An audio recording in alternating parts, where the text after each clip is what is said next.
An Arizona nonprofit tied to a business that's accused of Medicare fraud was approved to provide affordable housing in Oklahoma City. And that's part of a $700 million deal, one that was approved despite the Access fraud investigation here at home. Team 12's William Pitts explains.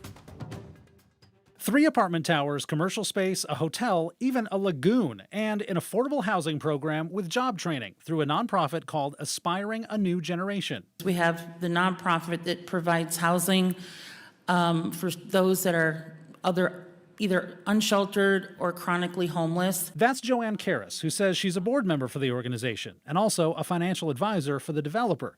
She gave a presentation to the Oklahoma City Council 2 weeks ago. Our founder and chair, Jessica Stanford, is here. Jessica Stanford founded the nonprofit Aspiring a New Generation, but she also founded a for-profit with the same name, one that runs an outpatient clinic here in Arizona, one that's on the Access suspension list for providers accused of fraud. It was suspended in June of this year.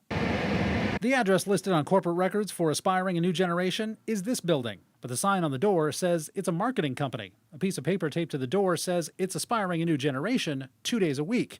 The door was locked, which is exactly what the Department of Health Services found in its last inspection in July. An inspector went to the address on file and found no one there and the voicemail full. The inspectors said this could result in patient harm. They're really needed in Bricktown. An independent outlet called NonDoc in Oklahoma City reported on the clinic's suspension issues just before the council's vote. People should read NonDoc right now and see what the public record shows in terms of that workforce development partner you're citing. It's very important, Mark, that... I've taken a look at that issue. Councilmember James Cooper was one of only 2 that voted against the proposal Tuesday morning. There was no safeguards in our deal that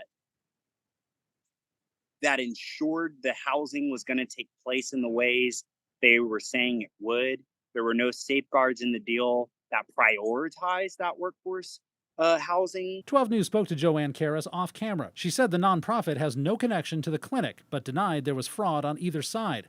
Access tells 12 News that each allegation of fraud has to be reviewed and signed off by a law enforcement agency, but wouldn't comment specifically on this case. Cast our votes. The proposal passed the Oklahoma City Council by a vote of 7-2.